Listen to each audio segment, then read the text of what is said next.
अस्सलाम वालेकुम। आप देख रहे हैं मुंताहाज रिएक्शन। वेलकम करती हूँ आपको आज के रिएक्शन में। कैसे हैं आप सब लोग? उम्मीद करती हूँ आप लोग सब खैरियत से होंगे, खुश होंगे, आबाद होंगे। रिएक्शन स्टार्ट करते हैं, बात करते हैं। सबसे पहले मैं बात करूँगी मारिया बिलाल की कि मारिया बिलाल की डूबती हुई नैया, डूबती हुई कश्ती को संभालने के लिए खाला फिर से जाग उठी।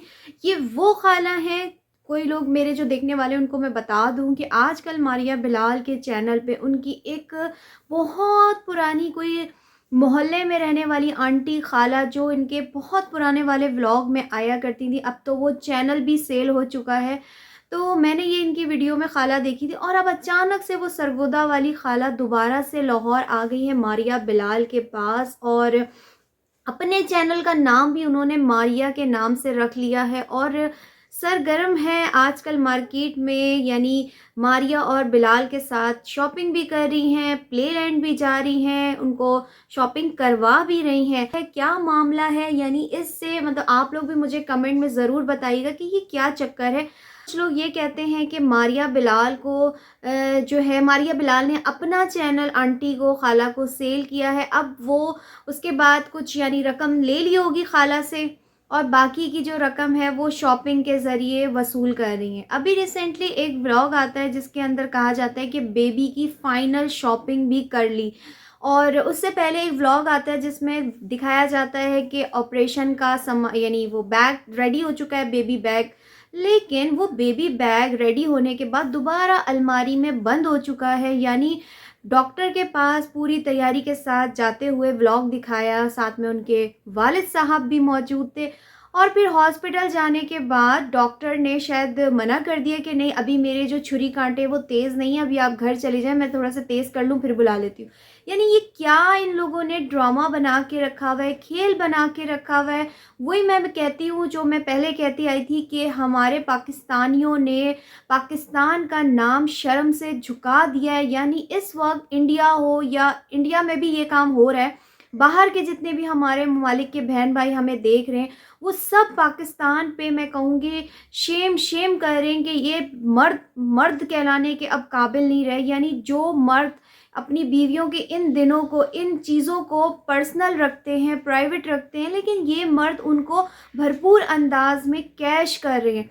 किस तरीके से कैश कर रहे हैं कि उनकी एक एक बात को आपसे शेयर कर रहे हैं, जैसे आप और मैं उनकी कोई खाला फूफी की बेटी हूँ और वो हमें बता रहे हैं वो ऑपरेशन अभी तक हो नहीं रहा, और फिर कहा जा रहा है कि इस चीज़ को डिले किया जाए, आगे किया जाए, ताकि और डेज डॉक्टर कहती है खींच लो तो पता नहीं उसके अंदर से शायद चलता हुआ, क्रॉल करता हुआ शायद बेबी आ जाएगा। मेरे ख्याल में यही कुछ होने वाला है। सरगोदा में बेगम साहिबा की तबीयत ख़राब हो रही थी, गिर गिर पड़ रही थी जब ये अपने ससुराल में गई हुई थी और वहाँ पे कोई इलाज मुआलजा नहीं मौजूद था, तो ये परेशान भागी भागी वापस लाहौर पहुँच गई कि कभी भी किसी वक्त भी हमें हॉस्पिटल पहुँचना पड़ सकता है, तो जल्दी से हम अपने शहर भागें। पहले पहली बीवी का कंटेंट, प्रेगनेंसी का कंटेंट, फिर बेबी ज़ाया होने का कंटेंट बनाया जाता कि अल्लाह रहम करे, बेबी को कुछ हो जाएगा, ये हो जाएगा, वो हो जाएगा।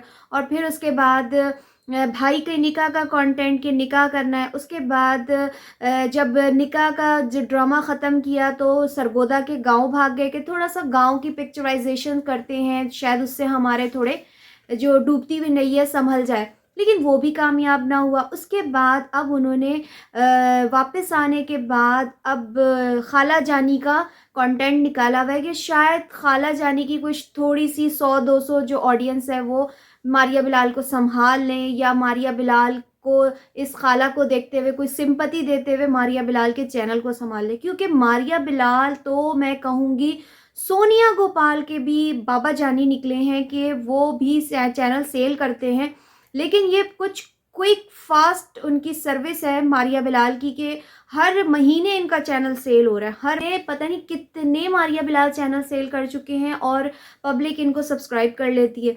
तो ये इनका खेल है, अच्छे काम करो तो सब्सक्राइबर खुद आ जाएंगे।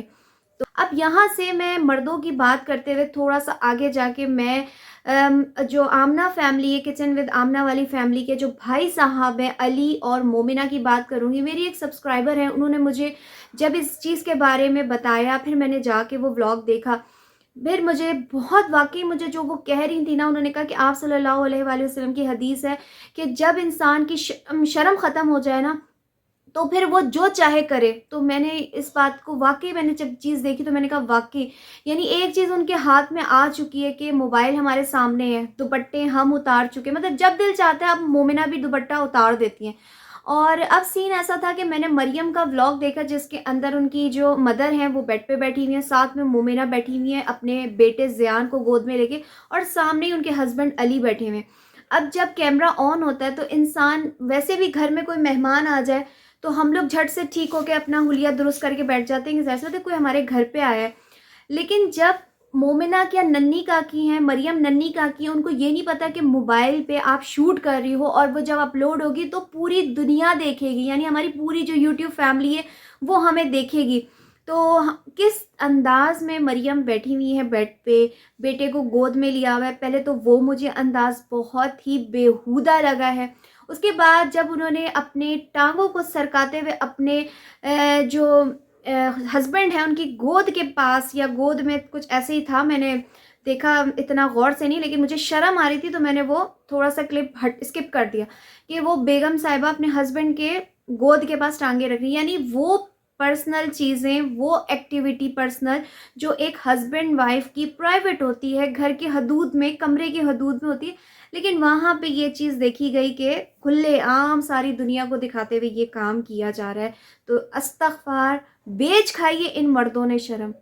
बस, और फिर अब मैं आगे चलूँगी, बात करूँगी थोड़ी-सी, मैं आज बात करूँगी हिना आसिफ़ के बारे में कि मैंने आपको बताया था कि हिना आसिफ़ ने अपना फाइनल रिव्यू देना था माँ सफदर के रिज़ॉर्ट के हवाले से। तो मैंने यहाँ पे जब उनका वो व्लॉग देखा रिव्यू के हवाले से, तो मैं उनको कहूँगी शाबाश, शाबाश हिना आसिफ़। ऐसी ईमानदारी के साथ अगर इंसान काम करेगा तो इंशाल्लाह वो ज़रूर कामयाब होगा।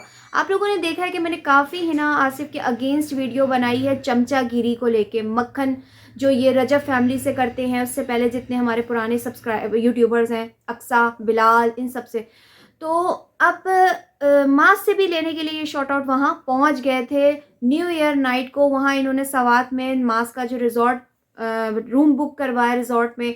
देन अब उसके बाद जब वो वहाँ से निकले, उन्होंने अपना फाइनल रिव्यू दिया। उसके अंदर उन्होंने काफ़ी सारी ना मिस्टेक्स निकाली, यानी उन्होंने अपना जो पॉजिटिव रिव्यू है वो दिया। और ये मैं कहूँगी कि हम, जैसे मैं आपको कहती हूँ ना कि तनकीद इंसान की इस्लाह करती है। अगर उन्होंने कुछ गलतियाँ उसमें निकाली हैं, बताई हैं सारी दुनिया को, सिर्फ दुनिया को नहीं, माँ सफदर तक ये मैसेज पहुँचाया उन्होंने कि आपके रिज़ॉर्ट में इन इन चीज़ों की कमी है। लेकिन एक चीज़ पे मैं ज़रूर बात करूँगी कि इन जगहों पे नॉर्दर्न एरियाज़ में हम भी जा चुके हैं, और जिस तरीके का रूम, स्टैंडर्ड रूम इन्होंने दिखाया है, तो उस हिसाब से रेंट बहुत ज़्यादा है, बहुत ज़्यादा है। यानी 12,000 उन्होंने बताया स्टैंडर्ड छोटे से कमरे का, उसमें कोई इतनी फैसिलिटी भी नहीं थी। उन्होंने बताया एक छोटा सा साबुन, वो तो नॉर्मली होटल्स वगैरह में होता है। तो कुछ कंप्लेन भी की हैं। रूम का रेंट बहुत ज़्यादा है। बहुत अच्छा उन्होंने ना रिव्यू दिया, बहुत अच्छी बात है, शाबाश। ऐसे ऑनेस्टली चलना चाहिए। जैसे मैं एक्सपेक्ट कर रही थी, मैं पर्सनली एक्सपेक्ट कर रही थी कि आपने बड़ी बटरिंग करनी है माँ सफदर के रिजॉर्ट को लेके।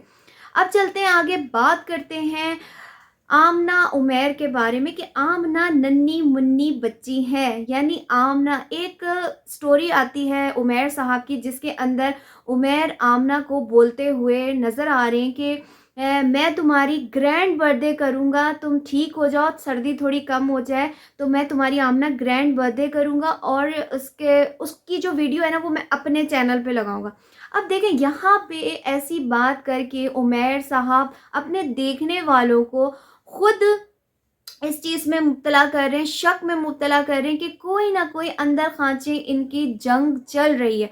फिर अभी एक रिसेंटली क्लिप आता है, स्टोरी आती है जिसके अंदर उमैर साहब मास्क वही अगेन लगाया हुआ है, ग्लासेस लगाए हुए हैं, और हमें बोलते हुए नज़र आ रही हैं कि गलत जगह मैंने पंगा ले लिया, मतलब मुझसे पंगा ले लिया, जिसने भी मुझसे पंगा लिया।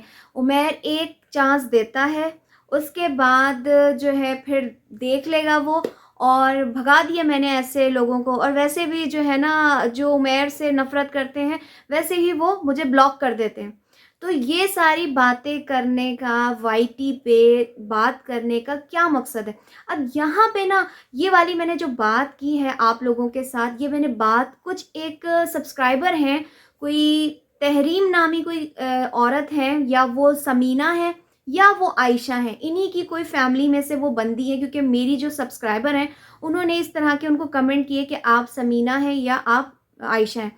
खैर मैंने तो उस चीज़ को बस पढ़ के मैंने ये चीज़ आप लोगों से बात की कि उनकी बातों से वाक़ई लग रहा है कि इनका कोई फैमिली मेंबर है, लाइक वो समीना है जो मुझे इस तरह के गंदे-गंदे कमेंट्स कर रही हैं, इवन मुझे गालियाँ भी दे रही हैं और कह रही हैं कि आप इनके फैमिली मैटर पे क्यों बात कर रही हैं? आप उनके घर में क्यों झाँक रही हैं?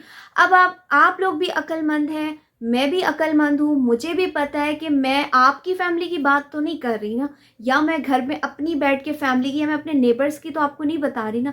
जो इस वक़्त मुझे नज़र आ रहा है, आप लोग भी देख रहे हैं, मैं भी देख रही हूँ, मैं उस हिसाब से बात कर रही हूँ। तो मैंने यहाँ पे जो भी बातें की हैं उमैर के लिए या बिलाल समीना के लिए, जो भी बातें की, जो मैंने देखा है, मैंने वो बात की। मैं उनके घर में नहीं रहती। जो बातें उनकी स्टोरीज़ पे लग रही हैं, जो वो जंग आपस में लड़ रहे हैं, उस चीज़ पे मैं रिएक्ट कर रही हूँ, मैं रिएक्शन दे रही हूँ। मैं आप लोगों से आप लोगों का ओपिनियन माँगती हूँ। आप लोग बहनें मुझे इतना प्यार करती हैं, इतने मुझे कमेंट्स आते हैं, यकीन करें मुझे इतनी खुशी होती है आप लोगों के कमेंट्स पढ़ के। कुछ लोग जो हैं वो उमैर को गलत कहते हैं और कुछ लोग जो हैं वो समीना और बिलाल को गलत कहते हैं। ज़्यादातर वोटिंग में समीना को ही गलत कहा जा रहा है कि समीना जो है वो यानी इतनी अपनी नंदों से, अपने नंदोई से जेलस हो रही हैं और वो बिलाल को कंट्रोल करना चाह रही हैं। और यहाँ पे मैं एक आज ना बिल्कुल न्यूट्रल होके बात करूँगी, ना मैं उमैर की साइड लूँगी, ना मैं समीना की, मैं एक बीच की बात करूँगी। ये हमारे पाकिस्तानी माशरे का अलमिया बन चुका है, बल्कि बना क्या, ये चलता आ रहा है। वो क्या चलता आ रहा है कि जब भी बहू घर आती है किसी की भी, तो बेटा अगर ज़रा-सी भी उसकी तवज्जो इधर-उधर हो जाए, मतलब बीवी पे ज़्यादा हो जाए, तो घर वाले जो होते हैं लड़के के, वो कहते हैं कि बीवी की साइड ले रहा है, बीवी ने पागल बना दिया होगा, बीवी ने ये बोला होगा, बीवी के हाथों में ये घूम रहा है। और जहाँ पे माँ का कहना वो बेटा मानने लग जाए, माँ की सुनने लग जाए, तो कहा जाता है कि हाँ भई तुम तो अपने माँ के हो, मुझे क्यों ब्याह कर लाए थे। अपनी माँ की ही वो कहते हैं ना गुण, अपनी माँ के साथ ही रहते, अपनी बहनों के साथ ही रहते हैं, मेरे ऊपर ज़ुल्म हो रहा है। फिर उसके आस-पास के लोग कहते हैं कि तुम अपनी बीवी को टाइम नहीं देते, तुम अपनी माँ के साथ, बहनों के साथ इस तरह के करते हो। ये चीज़ अब नज़र आ रही है। अब अगर यहाँ देखा जाए, अगर एक तरीके से बिलाल को लोग कह रहे हैं कि वो रन मुरीद है बीवी का, ये कहा जा रहा है, तो देखा जाए तो एक तरह से उमैर भी अपनी बीवी का रन मुरीद है। रन मुरीद से मुराद है बीवी का कहना मानने वाला, बीवी को इम्पोर्टेंस देने वाला। तो बहुत अच्छी बात है, हस्बैंड अपनी वाइफ को इम्पोर्टेंस नहीं देगा तो कोई बाहर वाला देगा। अब इसको जेलस फैक्टर में ले लेना कि समीना ने आके सब खराब कर दिया या उमैर गलत है, तो ये हमारे माशरे का एक बड़ा ख़राब अलमिया है कि बहुओं को सबसे ज़्यादा टारगेट किया जाता है। अब यहाँ पे ना मैं एक थोड़ी बात ना आमना और उमैर के हवाले से करूँगी कि कई जगह पे ना ये आमना को भी इसी तरीके के कमेंट्स आते हैं जिस तरह के समीना को आते हैं, कि जैसे समीना ऐसी चालाक है, समीना अपने ससुराल वालों के साथ घुल-मिल के नहीं रहती है, बिलाल भी अब उनके साथ वीडियो नहीं बनवा रहा। इसी तरह बिल्कुल एज़ इट इज़ आमना को कहा जाता है कि आमना फ्लैट्स में क्यों, अपने अपार्टमेंट में क्यों रहती है। आमना का इतना बड़ा ससुराल घर है, वहाँ पे उनकी भाभी आयशा, सादिया सब रहती हैं, दोनों भाई रहते हैं, तो फिर उमैर उस आमना को लेके अलग क्यों रहता है। तो यहाँ पे सब आमना को टारगेट करते हैं कि ससुराल वालों से नहीं बनती, सादिया भाभी से नहीं बनती, आयशा से नहीं बनती, तो इसलिए ये अब उमैर को लेके छीन के अपने उन पेरेंट्स से इधर आ गई। तो हम लोग जो है ना इस तरीके की बात करते हैं, बहुत से ऐसे सब्सक्राइबर हैं। अब अगर मैं यहाँ पे खाली मैं फ़ेवर करूँगी समीना की, तो जो उमैर के हामी होंगे, फ़ेवर करने वाले होंगे, वो आके मुझे गलत कहेंगे। इसी तरह बहुत से लोग जो कि उमैर के फ़ेवर करने वाले होंगे, अगर मैं उमैर की फ़ेवर करती हूँ और उमैर के हेटर्स होंगे, वो आके मुझे यहाँ पे बोलेंगे। तो ये चीज़ नहीं होनी चाहिए। हमें पहले हर चीज़ को देखना चाहिए। इस वक़्त दोनों जगहों पे सेम रिश्ता चल रहा है। Aamna Umair husband wife, Bilal Samina husband wife. वहाँ आमना अपने ससुराल वालों के साथ नहीं रहती, यहाँ पे समीना अपने ससुराल वालों के साथ वीडियो नहीं बनाती। अच्छा, असल जो चक्कर बना है ना, अच्छा मेरी वो बात वहीं रह गई, मैं बात करने वाली थी बर्थडे की। तो बर्थडे मैं कहती हूँ वैसे तो है नहीं हमारे इस्लाम में, चलो ऐसा ये कि छोटी छोटी इंसान खुशियाँ सेलिब्रेट अपनी करता रहता है। तो बर्थडे आप कर लो, घर में छोटा मोटा केक काटो। अब इतनी एज हो गई है माशाल्लाह, दो दो आपके अल्लाह पाक ने आपको बच्चे दे दिए हैं। तो हम वैसे भी कहते हैं जब इंसान के बच्चे हो जाते हैं तो इंसान अपनी तमाम खुशियों को साइड में रख देता है, फिर उसकी सारी जो तवज्जो होती है वो अपने बच्चों की खुशियों पर होती है कि हमारे बच्चों के इवेंट्स आएंगे, उनका अकीका होगा, उनकी सालगिरह होगी, हम ये चीज़ें सेलिब्रेट करेंगे, उनकी एजुकेशन की तरफ हम ध्यान देते हैं, हमें इन चीज़ों की परवाह नहीं होती। लेकिन यहाँ पे मैंने चीज़ देखी है कि आमना का एक जो व्लॉग आया था जिसमें आमना को जो आईफोन प्रो मैक्स चाहिए था वो ना मिल सका, और फिर उसके बाद वो मुंह बनाती रही दूसरे वाले फ़ोन पे कि भाई क्यों आपने मुझे ये वाला फ़ोन दिया, ये आप ही रख लें। उनकी नाक से नहीं उतर रहा था, बड़े नखरे हो रहे थे आमना के।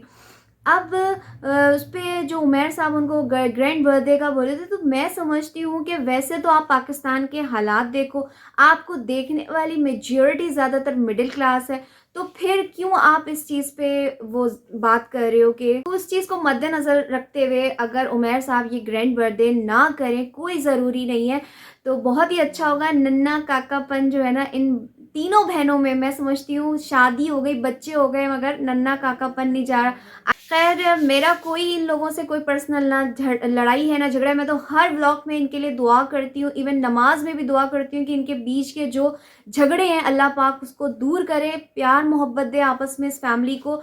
लड़ाई तो वैसे भी नहीं करवानी चाहिए, और मैं कौन सी यहाँ पे बैठ के इनके दरमियान लड़ाई करी हूँ, मैं तो इनकी सिर्फ बातें आप लोगों तक पहुँचाती हूँ और आप लोगों की ओपिनियन मांगती हूँ, अपना ओपिनियन आप लोगों के साथ शेयर करती हूँ। अब चलते हैं, थोड़ी सी मैं बात करती हुई जाऊंगी राशिदा मलिक के हवाले से कि राशिदा मलिक सिर्फ लोगों को क्या दे सकती हैं। राशिदा मलिक लोगों को सिर्फ और सिर्फ मशवरा दे सकती हैं कि आप ये वाली क्रीम लगाएं, आप ये सीरम लगाएं, आप ये बालों पे कैरेटीन शैम्पू लगाएं, बस आपको ये मशवरे दे सकती। राशिदा मलिक का एक स्टोरी आती है ये इंस्टाग्राम पे, जिसके अंदर उनकी कोई दोस्त हैं और वो बड़ी माड़ी सी कोई दोस्त लग रही थी, कोई इतनी पैसों वाली नहीं लग रही थी, हुलिये से इंसान के पता चलता है। वो गाड़ी लेके आ गई जी, पता नहीं कोई करोला वरोला। अब वो गाड़ी लेकर आई है तो उस पर जनाब वो दरवाजे पे पहले से खड़ी नहीं थी राशिदा वेलकम करने के लिए, और बोलती हैं कि हमारी औरतें भी माशाल्लाह बड़ी कामयाब होने लग गई हैं, तो बहुत अच्छी बात है। तो आगे से वो कहती है हाँ आप ही, आपने जो मुझे वो वेबसाइट बताई थी, जो काम बताया था, तो उसको करके मैंने पैसे जमा करके मैंने सोचा इकट्ठे ही पैसे जमा करके गाड़ी ले लूँ, ये वो चीज़ थी। अब अंदर आके बिठाया उनको, ज़रा चाय वाय का जो भी था खिलाया पिलाया दोस्त को, तो साथ में अपना स्टोरी शूट करवा रही हैं कि आप इस वाली ऐप पे जाएं, इसको ज्वाइन करें, ज्वाइन करके आप इस पे पैसे कमा सकते हैं, मंथली इतने पैसे आप कमा सकते हैं। यानी ये औरत हमें स्कैम वाले जितने भी साइट्स हैं, ये सिर्फ हमें उनका मशवरा दे सकती है राशिदा मलिक, हमें दुआ दे सकती है राशिदा मलिक, हमें ये बता सकती हैं कि हमने अपनी स्किन पे क्या लगाना है, क्योंकि उनको पता है कि मुझे देखने वाली ज़्यादातर मेरी जो मेजॉरिटी है वो ख़वातीन की है, और ख़वातीन ही घर बैठ के काम करती हैं, और ख़वातीन ही अपने फेस पे ये सीरम्स, बालों में कैरेटीन लगाती हैं, और उनको देने के लिए कोई पॉजिटिव मशवरा नहीं है, कोई पॉजिटिव बात नहीं है उनको बताने के लिए हमारी पाकिस्तानी औरतों को, या जितनी भी ख़वातीन दुनिया से उनको देखती हैं, सिर्फ उनको देने के लिए दुआ है, उनको बताना है कि आप सूरह वाक़िया पढ़ें। असल बात नहीं बतानी, ना आपको ये असल बात राशिदा मलिक बताएंगी, ना आपको उनकी बेटी मलाइका बताएंगी, ना ही कोई भी इन्फ्लुएंसर आपको कामयाबी के राज बताएंगी, ना आपको कोई अच्छा कहते हैं ना जेन्युइन प्लेटफॉर्म जिसको कहते हैं, ये तो स्कैम शुदा प्लेटफॉर्म होते हैं, इसमें मैंने बेतहाशा स्कैम्स देखे। इवन मुझे इंस्टाग्राम पे डीएम्स आए हैं, उनको मेरा नाम पता है, उन्होंने मुझे पर्सनली कमेंट्स किए हैं, वो भी औरतें हैं, तो वो मुझे कहती हैं आप हमारी ये साइट ज्वाइन कर लें, आप ये कर लें, आप फ्री में कर लें, उसके बाद क्या होगा कि कुछ एक महीने बाद आप लाख रुपया, 1.25 लाख, या किसी में 15,000, किसी में 25,000 आप दें, और उसके बाद वो गायब, उसके बाद वो आपको नहीं जानते। तो ये आपको गलत प्लेटफॉर्म बताने के लिए बैठी हुई है, इनका कोई काम नहीं है। यहाँ आज मैं थोड़ा सा ना आप लोगों को इतना बताती जाऊँ कि यूट्यूब से इंसान इतना नहीं कमाता जितना के पेड प्रमोशन से, पीआर से और साथ में इंस्टाग्राम से कमा रहे हैं, क्योंकि अब यूट्यूब में कोई इनकम नहीं रह गई। यूट्यूब में कोई अब वो नहीं है। जिनके मिलियन में व्यूज़ आते हैं या जिनके मिलियन में सब्सक्राइबर है या जिनके लाखों में सब्सक्राइबर और लाखों में व्यूज़ हैं, सिर्फ वो ही कमाते हैं, वरना और इतनी यूट्यूब में इनकम नहीं है। ये मैं आपको क्लियरली बता रही हूँ। ये जो जितना भी इन्होंने घर बनाए, गाड़ी बनाई है, ये सब कुछ जो बनाया है इन्होंने, ये पीआरस कर करके, ये दराज की प्रमोशन, फलाने साइट प्लेटफॉर्म की प्रमोशन, उसके बाद ये जो इवेंट्स वगैरह अटेंड करती हैं, इनके अंदर खांचे बिजनेस, उससे ये कमा रही। इंस्टाग्राम पे अब ये कमा रही। आपने देखा होगा जितने भी ये यूट्यूबर्स हैं, क्या कहते हैं कि हमारा इंस्टाग्राम ज्वाइन करें हमसे, वहाँ पे यानी आप हमारे वहाँ पे स्टोरीज़ वगैरह देखें, क्योंकि वहाँ पे इंस्टाग्राम यूट्यूब से ज़्यादा पे कर रहे हैं। तो ये हैं वो सारी ख़वातीन जो आप लोगों को यूट्यूब के रास्ते लगाती हैं, और उसके बाद हमारे कितने बहन भाई इस वक्त यूट्यूब पे डीमोटिवेट हो चुके हैं, वीडियोस बना बना के उनको व्यूज़ नहीं आते। ये ट्रिक आपको राशिदा मलिक नहीं बताएगी। राशिदा मलिक सिर्फ आपको ये उल्टे सीधे मशवरे बताएंगी। बस मैं लूँगी आप लोगों से इजाज़त। अपना ख्याल रखिएगा। अल्लाह हाफ़िज़।